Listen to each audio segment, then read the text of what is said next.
grandmother's 95. She can't see out of her left eye. It just shut off. The last time we went to see her, she's like, I can't see out of my left eye. And we're all like, oh, hey, what was Christmas like in the 40s? You know, maybe run out the clock on the eye thing if we're lucky, you know? So I go to her doctor. He's right at the end of the hall. He's there always like 90 feet away from her. So I go to the doctor and I said, you know, she can't see out of her left eye at all. And I swear to God, he goes, well, she's probably got a bunch of tumors in her head. I swear to God. That's exactly what he said. I remember it because I was blown away by how none of his education he applied to this particular diagnosis. He said that she's probably got a bunch of tumors in her head. He's a doctor and he called it her head. He almost said fucking head. I swear to God, like that's what he was thinking. She's probably got a bunch of tumors in her fucking head. Oh, who gives a shit? That old cunt will be dead in a week. I ain't gonna get up from my desk. Because of her eye. What does she need, 2 eyes to see the shitty place you fucking put her because you don't love her enough? It really was an interesting social experiment, COVID, because everybody got told the same thing. The whole world got told the same thing. If you go out unnecessarily, millions will die. And a lot of us said, oh, I'm going out. Yeah. I'm going now and a lot. Yeah, and millions died. It's just, we're not that different from the turtles that you're trying to get them not to cross the fucking highway, and they're like, this is where I fuck over there, fuck you. And we're like, please stop. Putting little signs up, don't go, and then fuck you, I'm a turtle. It doesn't, we're not that different. We're just a fucking species. And we're just rolling along. Yeah, many dying old ladies died.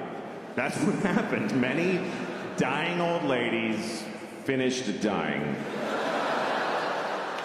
Here's the way you gotta look at it, okay? We're still making more. We're making new old ladies every day. There's a fresh batch coming. They're gonna be great. I was having sex with a woman once and she was so beautiful, I was having trouble not coming. So I pictured her face at 80 years old. And then I came immediately. Because she's 92. Dying is important. It's every generation's greatest contribution to history is that they die. It's the only thing that keeps things moving. It's the only reason there's any progress in the human race is that folks keep fucking dying. Every generation has had a mix of douchebags and amazing people and boring, great, good, whatever, but they're all fucking dead. Every fucking one of them. Thank God, they're all fucking dead. There's a limit to how much any of the good ones did, and the shitty ones got to stop being shitty. It's a great system. Now when you look at the internet and all these people, you're like, what the fuck is happening? It's okay, they're all going. All of them are gonna die. I mean, you don't wanna die. You don't want to die, you don't want your loved ones to die, but that's a selfish wish when you think about what would happen if nobody died. What kind of world would this be if there was nobody, if we still had people here from the 1100s? It's hard enough having people here from the 50s. Sir, just scan the code on the table, there's no menu. What? I don't understand. Jesus Christ. You want to go through that with Pontius Pilate and Charlemagne? Fucking pain in the ass. Fucking old people that don't want to fucking just... When you get older and you start going, everything's so crazy now. No, it's fine. Just get the fuck out. It's great. They're not going to make it work for you. You're here for 10 more minutes. Just get the fuck out. If you're in an airport and you're looking at the toilet and you're like, I don't understand how this works. It's time for you to die. That's what that means. These toilets are for the next people. Get the fuck out. One thing I found very interesting was that during the pandemic, a lot of people really liked counting the dead people. That got very popular, was counting the amount of the dead and dying. Do you know how many people? Just today. Just today. Do you know how many people died of COVID-19? Just today.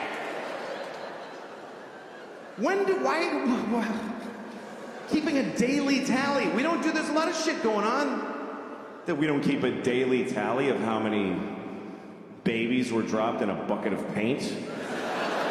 And I looked that up. I'm not kidding you. It's 30 a day. It's a real problem. I'm serious.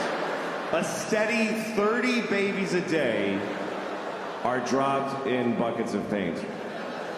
It's not random. It's one guy that won't stop doing it. Yeah, we liked counting them. We liked counting the dead. And when it got really high, we didn't know how to count them anymore. People trying to find different ways to express the number or take it in. Remember January? It was really bad. It was 3,000 people every day were dying of COVID. So people started saying this is 9/11 every day. This is literally 9/11 every day. When did we start measuring deaths in 9/11s? When did that become the new how many football fields long is it? For mass death. How many 9/11s was World War II? Can we look it up? I know the Holocaust was 2,000 9/11s. 9/11 wasn't that bad, it was just one. Only one 9/11 of people died on 9/11.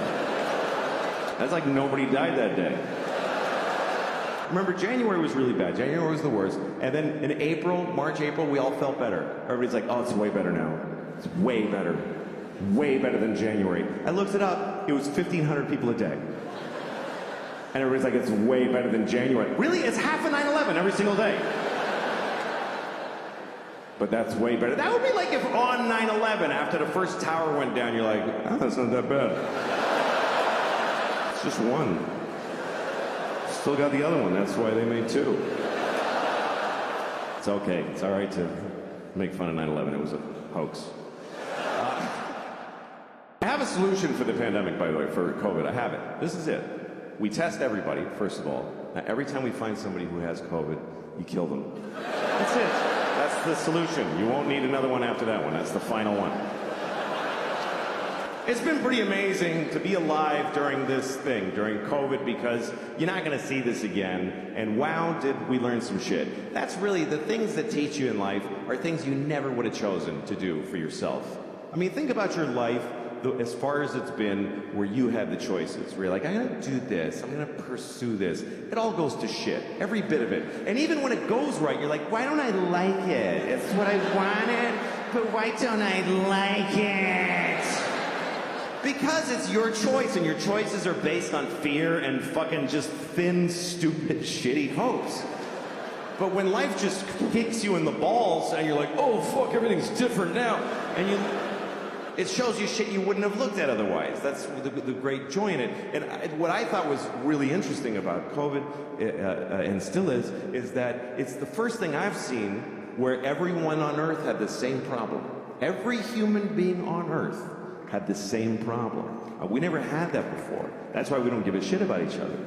Because you read like, oh, there's floods in Houston. You're like, it's fucking water. What is it? What's your problem? Floods. What is that? Just walk like this. What, you can't handle some water? My basement floods. What the fuck? Who gives a shit? Like, he's on a canoe in the street. That looks like fun. Why is that an issue? There's fires in California. Blow it out. You fucking blow out a fire? Get the water from Houston and dump it on California. Fucking deal with it.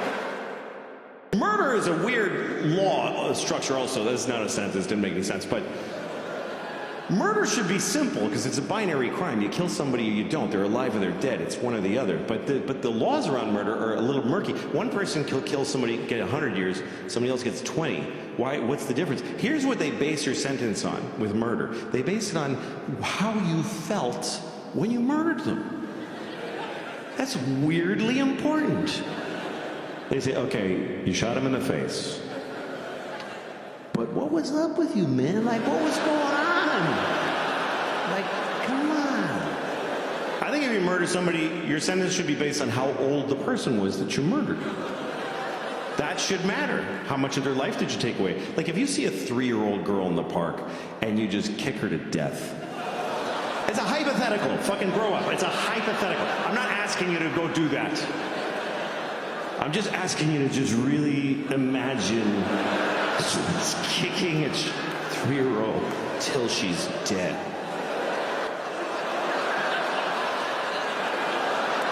She do a lot of time, unless she's got like diabetes. You got to work it all in. But what if you kill somebody who's like 98? He's 98, and he's like in a hospice. He's not even good 98. He's in a hospice. You know what hospice is? It's like a hospital, but they don't try to help you. And say there's a guy who's like 98 in a hospice. He's got cancer and AIDS and COVID. And he's like, and they just unplugged him. And right then you walk in.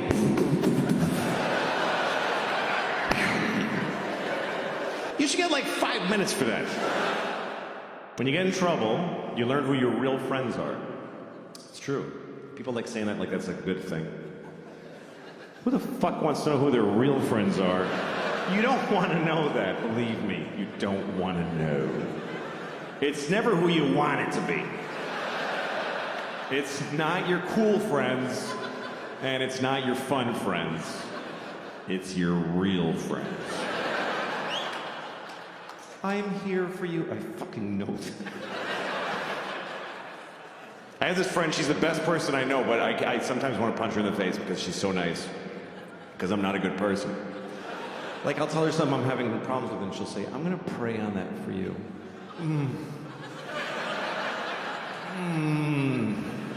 I have a feeling when she prays, God's like, ugh.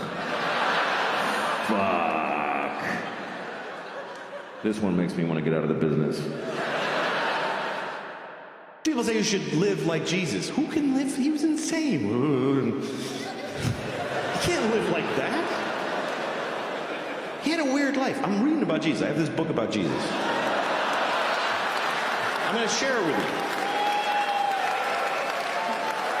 This is a book about Jesus. Actually, only this much is about Jesus. Only that, just that part.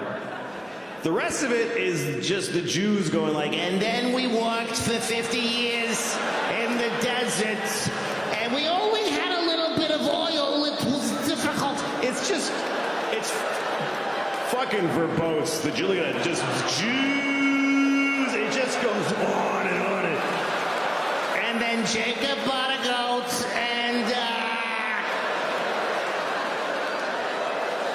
and Abraham lived to be 800. Yeah, I bet he fucking did too.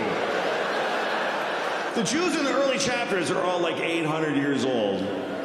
And then God was like, I can't with these fucking Jews for 800 years. Heart disease starts today. I was so scared of hell when I was a kid. I remember when I found out that gay people go to hell, according to the church, and I got scared. Because I'm not gay, but what if God thinks I'm gay? What if I come off a little queer to the Lord?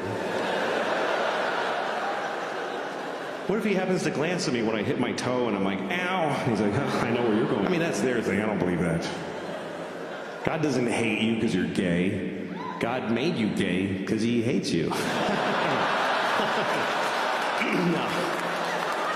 I'm just kidding. But you know who I feel sorry for? Who I really feel sorry for is a gay man's sperm. Just think about that. That's a tough destiny. Being a sperm inside of a gay man, this is hard luck. Because if you're gay, that's great. But your sperm is not gay. Your sperm is just excited, like, we're next, fellas, here we go.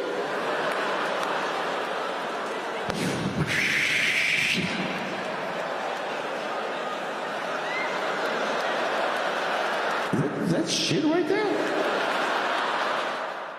Every religion has a strange story or a rule that doesn't make sense to me, you know?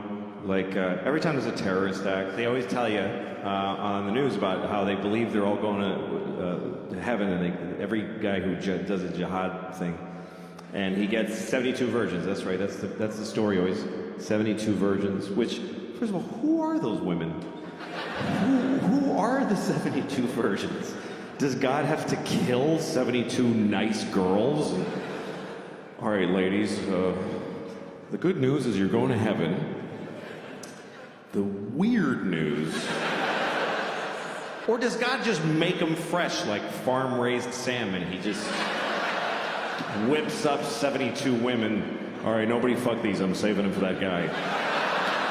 It's a weird concept. You get your own 72 virgins for all eternity. First of all, they're only virgins when you first get them. Once you start fucking them, it's over. After a week, he's like, I only have 3 left. And 69 whores. That has to be one of the more confusing moments in God's life, when he's handing off 72 virgins to some guy who just blew up a bus in Tel Aviv. And he's like, all right, what the fuck am I doing? I don't even know anymore. I need a drink. It's like America. I feel like America is like the world's worst girlfriend. America is like a terrible girlfriend to the rest of the world. Because when somebody hurts America, she remembers it forever. But if she does anything bad, it's like, what? I didn't do anything. America, why do you keep bombing those people in Yemen and all this? It's 9/11, okay? 9/11. Shut up, asshole. Okay, well, you killed hundreds of thousands of people, so I think... Yeah, now but 9/11. Fuck yeah. You didn't understand. Yeah, but you're torturing people. It wasn't even torture. Oh my God. He's such a baby. I didn't even do anything to him. I'm saying this about women because I'm a guy. Women might say this about that. This is what guys like. That's just what it's like, you know, because I think racism and sexism are very different. To me, racism is just a mistake. It's like just an error. It doesn't really make any sense. We could just do away with it. But sexism isn't going anywhere. Because sexism is way deep the fuck down inside. So it's just the way we feel about each other. So, women!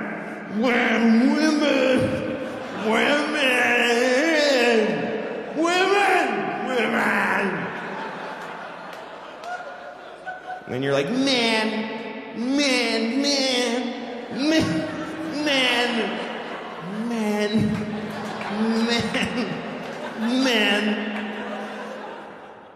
You know those movies where a mother and a daughter switch bodies? You ever seen a movie like this? It's always like Freaky Friday, some Disney comedy where a mother and a daughter switch bodies and then they're like, whoa! Then they have to water ski and be in a rock band together. And then they switch back and they know each other better. That's the formula. I think they should make another one of those movies. But it should be about a mother who switches bodies with her son. But it's not a comedy, it's a drama. Like a medical affliction. They're upset the whole time. She's in the bathroom in the morning. I'm holding my son's penis. It's confusing. And her son is in her body. He's like, I don't want to be my mommy anymore. I don't like how it feels. Dad comes home and he starts fucking on him. Oh, God. What's happening now? I don't like this. But I don't want to say no to my dad. And then at the end of the movie, they never switch back. I remember the first time my daughter said a whole sentence. That was a big deal because she had never made a whole thought by herself. She just said the little words. And I was doing the dishes, and behind me I just hear her, she just goes, Daddy, I don't like chicken. I dropped my plate. My wife and I cried and hugged. It's a big moment. A week later, I'm making dinner. She goes, Daddy, I don't like chicken. Well, we're fucking having chicken. What are you talking about? I don't like chicken. I don't like you, okay? I don't like you. I don't like people that make me work and don't appreciate what I make for them. You don't like chicken to make? Whatever the fuck you want then. Get out of your shitty little plastic chair and make your own dinner. Whatever it is you want so much. I don't like chicken. You'll like the chicken when I shove it up your ass, because that's where it's going if you don't eat it. Seriously. I will grind it up in the Cuisinart and then blow it up your ass with a straw. I gotta feed her. She's gotta eat. When your kid won't eat, you just go crazy because you have a physical need to feed them. It's an instinct. And when they're sitting there just looking at their food, you're like, just fucking eat it! You'll die, you idiot, eat the food! I don't like it. It doesn't matter, put it in your face. They have your footprint at the hospital. They know that I have you. I'm not allowed to let you die, you piece of shit. Eat it! You have a social security number. You're on the grid, motherfucker. Eat! My oldest daughter's gonna be 13 next year. That's a big deal. That's a big deal. That's why all the parents ahead of you always go like, yeah, wait till she, that's when you get. I'm not afraid of her teenagehood. It's gonna be challenging and difficult, and she'll meet the challenges. You know, I'm always proud of my kid. She's a good kid. Now, some parents are really afraid of their daughters. A lot of dads get scared. I don't know what to do. I have this friend, his daughter's 15. He's like, she's gonna start having sex. I don't know what to do. She's gonna have sex. What do I do? I'm like, well, you don't do anything. You don't have a role in that at all. You're the father. No role. Not supportive or advisory, nothing. But what if she has a bad sexual experience? Oh, she's gonna have a number of those. Oh, yes, she is. Her whole life is gonna be just walking through a blizzard of bad dicks, just...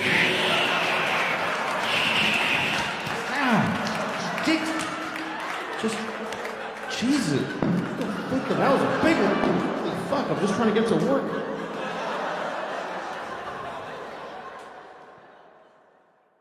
Boring having kids. You gotta play kid games. You gotta play board games. Little kid board games where you... And you go... Tick, tick, tick, tick, tick. You got a 6, honey. 1, 2... 3. It's just here. Just go here. It's just... Daddy, I'm learning. I know, you're gonna grow up stupid because I'm bored. I can't take it, baby. I can't watch it. I'm bored more than I love you. Come on. My girls are 6 and 9 now. They're actually a really exciting age because they're learning to do some cool stuff. I play Monopoly with my kids. That's really fun. My 9-year-old, she can totally do Monopoly. The 6-year-old actually totally gets how the game works, but she's not emotionally developed enough to handle her inevitable loss in every game of Monopoly. Because a Monopoly loss is dark. It's heavy. It's not like when you lose at, Candyland. Oh, you got stuck in the fudgy thing, baby. Oh, well, you're in the gummy twirlios and you didn't get to win. But when she loses at Monopoly, I gotta look at her little face and I go, okay, so here's what's gonna happen now, okay? All your property, everything you have, all your railroads, your houses, all your money, that's mine now. Gotta give it all to me. Give it to me. That's right. And no, you can't play anymore, see, because even though you're giving me all of that, it doesn't even touch how much you owe me. Doesn't even touch it, baby. You're going down hard. It's really bad. All you've been working for all day, I'm gonna take it now, and I'm gonna use it to destroy your sister. I'm gonna ruin her. It's just mayhem on this board for her now. My father is Mexican, and yes, 6 of you here. My father's Mexican, my mother is dead, so I'm half dead on my mom's side, and I'm half Mexican. A lot of people don't believe I'm Mexican. When I tell them I'm Mexican, they say stupid things. They say things like, how can you look like that? What do you mean, how? Like I'm trying to look, I'm not Mexican. No, I'm not Mexican at all. Then I get home like, oh, senor. My parents, they got divorced when I was about 10, and I have kids now, and their parents are divorced also. And I remember when we told our kids about that we were going to divorce. If you get divorced, you should tell your children. So we had to do it carefully because they were 5 and 2 years old at the time, so we had to put it in a way that they could comprehend. So I remember we sat them down, and I said, okay, listen, you know how you love your dog? You love your dog. Like, sometimes you give your dog food from your plate. You're not supposed to, but you do that because you love your dog. Remember the other day your mom and I were like, don't give the dog any ham, but you did because you love your dog. Okay, so that's why we're getting a divorce. Because you don't listen. And we just can't take it anymore. It's just too hard to not be listened to. So we're gonna move to separate homes and each have you for half the week because neither of us wants to have you all the time anymore. Yeah, and it's very sad because I love your mother very, very much. And she loves me so much. But we hate you more. People, they want you to do things when they die with their, like, I want you to take my ashes and sprinkle. Fuck you, I'm not doing none of that shit. You're dead. I'm not gonna run errands for you after you're dead. You don't matter anymore. Some people try to do something, noble with their bodies. They try to have their bodies have some use after they're dead, which I think is a good thought. You're only borrowing your body. You're only borrowing everything. If your body's worth anything when you're done with it, you should pass it on. That's something I really believe. I mean, I'm not going to do it because I don't want you. It's mine. I have a lot of beliefs, and I live by none of them. That's just the way I am. They're just my beliefs. I just like believing them. I like that part. They're my little believies. They make me feel good about who I am. But if they get in the way of a thing I want, or I want to jack off or something, I fucking do that. But I run 5 miles every other day to maintain this shit body that I have. Because the food, man, I eat like high octane crap. Like the other day I got a Cinnabon. Do you know what a Cinnabon is? Let me explain Cinnabons to those of you with self-respect who just walk right by shit like that and have no idea what dudes like me are eating. Because the line at Cinnabon is not a varied group of people. It's not all kinds of folks trying out a Cinnabon. It's not like there's a skinny Chinese girl and a little dude. It's just, and no one's happy on the Cinnabon line. No one's like, I love these, I can't wait. No one's excited to get one. It's all dudes like me or fat or standing like, oh fuck, I'm getting a Cinnabon. I'm gonna cancel all that shit I was gonna do too, because this is gonna be... Here's what a Cinnabon is, let me explain to you. It's a 6-foot-high cinnamon swirl cake made for one sad fat man. Even if you have a vagina, you are a man if you're eating a Cinnabon. In that moment, you're a man. It's a sticky, hot bun, and it comes with a little tub of jizzy hot syrup. It's hot cum. There's no way that's not hot cum. They should call it a fat treat, just to make us say that when we, because we don't slow us down. We don't give a shit. Yeah, give me a fat treat, please. Yeah, with a hot cum. Dude, I don't care. What do you think, I have integrity? I'm buying a Cinnabon right now. I'm buying a Cinnabon at the airport that I arrived at. Do you understand why that's extra disgusting, right? When you're leaving, if you're at your destination, when you're at the airport, you're leaving, you can go like, oh, I gotta eat, I need some food, because I might be trapped in the sky forever, and I should eat right now. But this is, I've landed. The trip is over. I'm 20 minutes from my house, where I got bananas and apples and shit. And I'm sitting on my luggage just fucking eating a Cinnabon. With a fork and knife, just, It was a shitty one, too. It was old. The dude, the thing, he was about to take it in and close, and I was like, no, give me that, now. And he didn't want to sell it to me. He's like, this is very old, please don't buy it. Don't buy it, it's too old. I was like, dude, I'm eating that. That's what's gonna happen next. You decide if we're going to be in the paper tomorrow, but that shit's going in my face. I weigh 240 pounds, which is not, no, it's not okay. Because There's no way, like, you know when you go to a doctor, they give you like a formula for how much your weight, like a rule of thumb. I'm pretty sure it's not your age plus 200 pounds. That doesn't seem like... Like, I was watching a boxing match today, and both guys, they weighed 110 pounds each. So, both of those guys still need a fat baby and a dead dog to make men.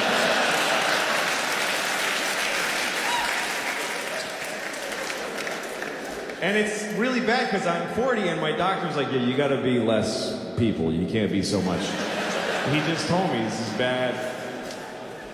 And he starts asking me about my eating habits, you know? Like there's habits, like there's a pattern. It's just chaos and awfulness.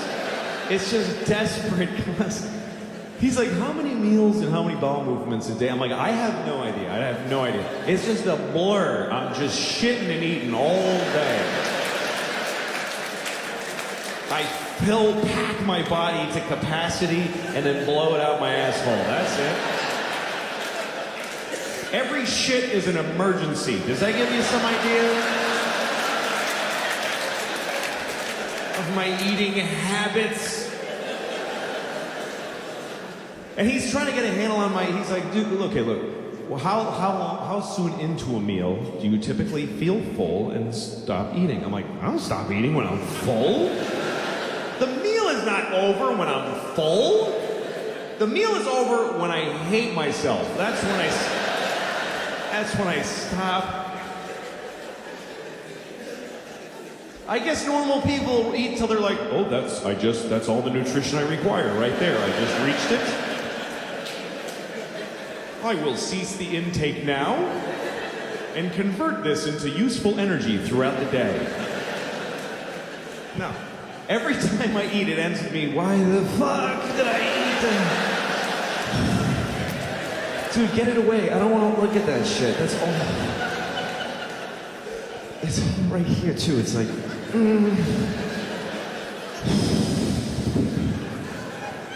I got syrup in my veins, like for blood. I got syrup. It's going to be bad later. I think I'm getting worse as a person. Because as you get older, you start finding out.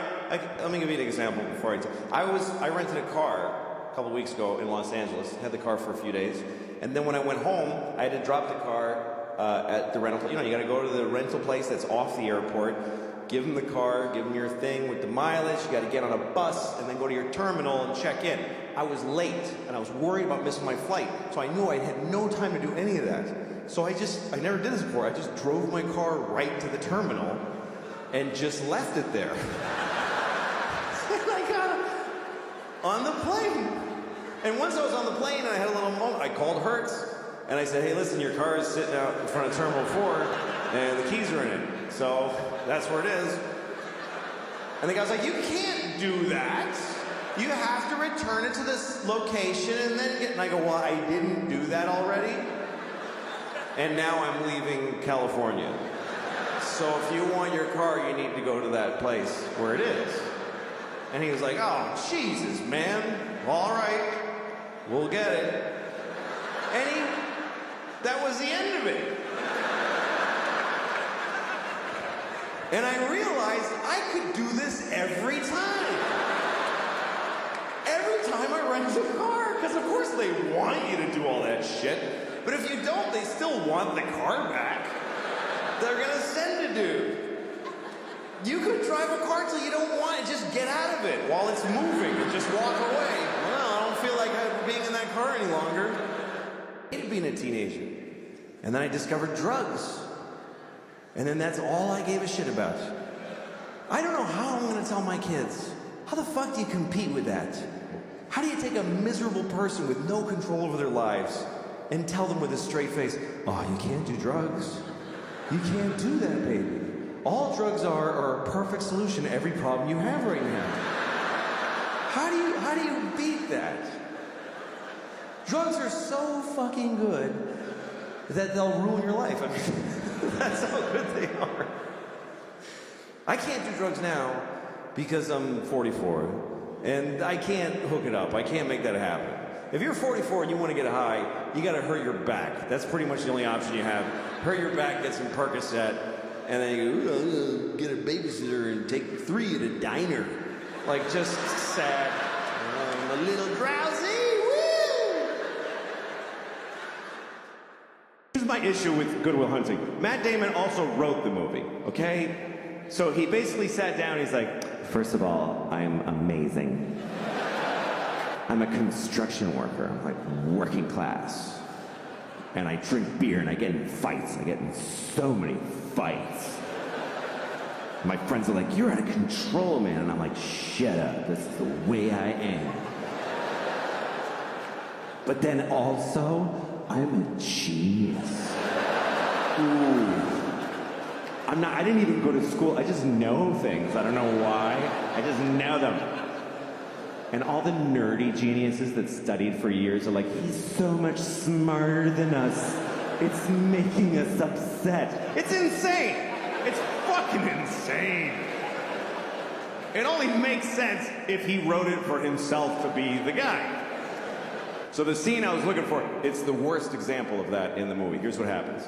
He goes to a bar and he meets a woman and he likes her. And another guy likes her too, but she picks Matt Damon. Because he wrote the fucking movie, because he decided, you understand? And she doesn't like hands you like me, you better believe it. So he gets her phone number, and then he goes outside, and he sees the other guy in the window of a restaurant, and he decides to taunt him. So he goes over, he tells his friends, hey, come here, watch this. And he says to the guy, hey, do you like apples? And the guy says, yes. And Matt Damon goes, well, I got a number. How do you like them apples? And all Matt Damon's friends go, oh! Oh! This was amazing! Oh! Oh my God! Oh my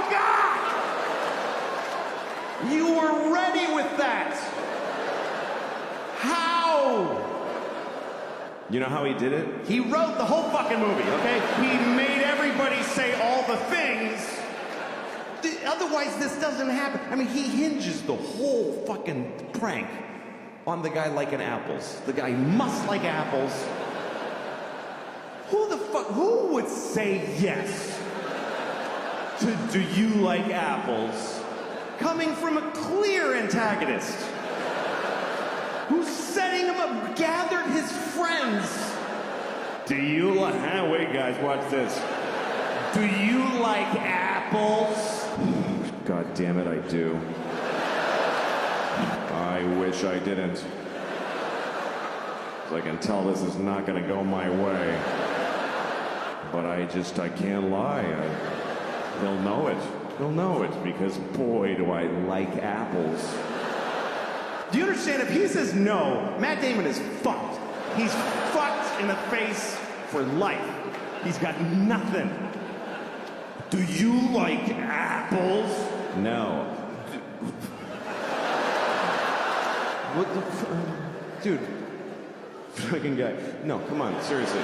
Seriously. You fucking don't fucking do you like bananas? Because the woman gave me her telephone number. And isn't that bananas? I was watching YouTube today. I was watching one of the ads that comes on before the video. I don't skip those. I think that's rude. It is. It's mean. Somebody worked hard on that ad. They trained a cheetah to run alongside a Jeep Cherokee.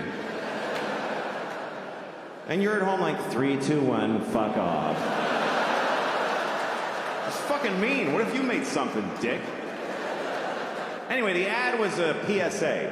It was an anti-smoking message.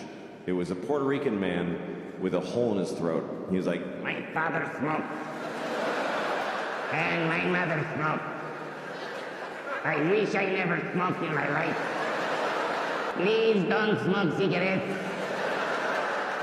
Cigarettes are very, very bad for you. First thought I had was, why does he still have an accent? Feels like if you bypass the mouth, you shouldn't have an accent anymore. Does the machine have a setting for Puerto Rican? Is that just how air sounds coming out of this guy? Does he fart with an accent? Senor, I'm farting. There's words that I love that I can't use because other people use them wrong or hurt other people. Like the word cunt is a beautiful word. To me, there's just beauty in that word. And I mean aesthetically. It's like chocolatey and round on the ends. I just like the way it sounds. And I don't use it as an insult. I'm alone in the laundry and I'm like, cunt, cunt. I just like saying it. I would never call a woman a cunt, except for my mom because she likes us for some weird reason.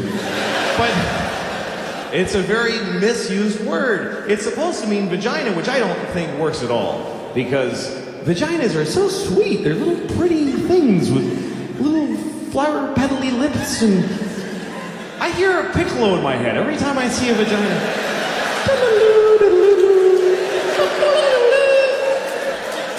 Even vagina's too harsh for. They should be called like a.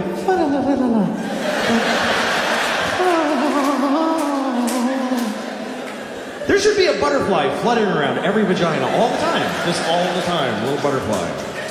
And you go to the doctor, he's like, well, the butterfly looks good, so we're in good shape, good color for the butterfly. How do you look at something that pretty and say, that's a cunt? That doesn't fit at all. Maybe if it was a giant vagina and it was attacking a town and throwing buses around and knocking over telephone poles, then you could say, hey, somebody shoot that cunt with a bazooka. Gonna step on the candy store. The best thing that ever happened to me was boxer briefs. I'm so happy about boxer briefs. It doesn't seem like a big deal to most people, but before boxer briefs, I was trapped between the two awful worlds of briefs and boxers.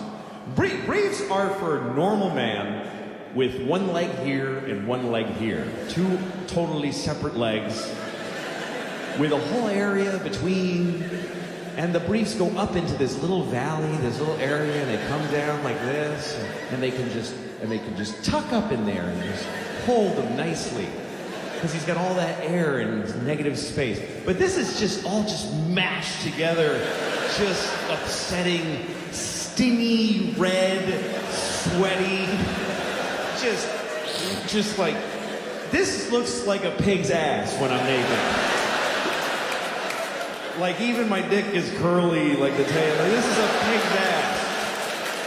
And I pull briefs on them, and they just go, and they just grab my dick and balls. Like, here's your balls, you fat bastard. And you're like, that. And they just dig up in there with this viciously sharp cotton. And after a while, I'd have just this wad of just damp cloth, just a wad of wet cotton. Just like the size of a tennis ball, like a huge wad of wet cotton. And boxers were worse because they just let everything flap around and touch each other and upset each other. I need everything to be segregated down here. I need everything would stick and just get. And also, when I had boxers on, for some reason, I always had just water, like a quarter cup of water, just sloshing around my asshole all the time. Just, what is this water? It's hovering around my asshole. Defying gravity to like an upside down glass of water in my ass. So what happens? Every few years you find out there's some pedophile type people in the Boy Scouts, and then they announce, we got them all. We're good. And then a year later, well, there's a bunch more. What's going on here? At some point, you got to wake up to the basic fact that maybe the people who are best suited to give your kids these wonderful experiences are folks that want to fuck them. Maybe that's why they're good at it. Maybe that's, if you want that, that's where you go. Maybe that's just the way that goes. Who else would want to take a bunch of kids to the fucking woods? Who wants to take your shit kid to the fucking woods? You don't want to take them. Who else would want to do that except people that are barely containing that they want to fuck every kid in the face? That's why they're good at it. That's what makes them good at it. I'm not saying that all scoutmasters are pedophiles. I might be saying that the best ones are. I might be saying that. That sounds right. So I don't know. You have to lose the whole thing. Just tell your kids some of those guys want to fuck you. Just be careful. have a good time. Michael Jackson, wonderful music, blessed us with wonderful music, did some other things too. What's worse, a pedophile who makes beautiful music or one that doesn't? This is the choices. No pedophiles is not on the menu. You guys think there's a God? How many of you, by applause, believe there's a God? How many people? All right, it's about 30 out of 1,400. That's nice. That's nice. That shit's over. It's just fucking over. You go to a church, it's like going to a roller skating rink on a Wednesday. It's like, this used to be something. What happened? I don't know. I don't think there's a God. And that's not a conviction. I just don't suppose. I just reckon there ain't. I reckon there ain't no Lord. And because I don't believe there's a God, I fucking hope there's not a God. I fucking hope. Oh, please. If you don't believe in God, you better fucking hope. You better get on your knees and pray. Please, God, don't be. Because that's a bad thing to be wrong about. That's a bad wrong. You're an atheist your whole life and you die and you're like, oh, fuck. Oh, you're shitty with a beard and everything. Fuck. Oh.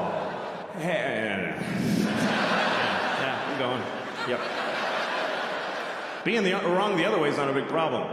If you believe in God and you're wrong, you don't really have a problem. It gives you a little comfort during your stupid life. And then at the end, you're just seriously disappointed. For like a second. It's the last feeling you get to have. You die, you're like, nothing? Seriously, nothing? Yeah, just get in the dumpster, sorry. Sorry, you're just garbage now. I mean, if you don't believe in God, that's what you believe, that when you die, you're just garbage. You are your family's newest garbage. I'm curious about God. I'm curious about his life. I'm curious about God's existence. What's that like to be God? You know, we don't know anything about him. I think one reason people don't believe in him is because we don't have a sense of God. Because it doesn't say anything anymore. He used to talk all the time. He used to go up to people on the street. Hey, tell everybody does that. Writing on the rocks. Look at that! Do it! And it was confused. Everybody's like, oh, okay, trying to figure it out. And then for 2,000 years, he just, nothing, says nothing. And everybody's fighting. He could clear a lot of shit up with a 5-minute press conference. If God spoke for 5 minutes, he'd solve a lot of problems. He'd just show up, all right, everybody, yeah, I'm the Lord, okay. Real quick. First of all, Mormons just, no. What is that? Just go home. Also, Jews with the little things, what the fuck? I don't know. Put a hat on or don't. Nobody gives a shit. This is weird. I hate these. I hate them. I send everybody with one of those to hell every day. I do. It's just my thing. Just so you know. Do what you want, but that's where you're going. Now you know. Also, I don't care who you fuck. I don't care. It never mattered. It was Adam and Eve and Steve. They were all fucking each other. I was jerking off to it. It was a great time. So it's not an issue for me. I don't know why it is for you. Have fun and use all the holes. That's what I said. Also, you're supposed to fuck the animals. That's why I made them. Why are you not fucking the animals? There's only like 30,000 of you fucking the animals. What are the rest of you do? You're eating them? That's disgusting. How could you eat a perfectly fuckable pig?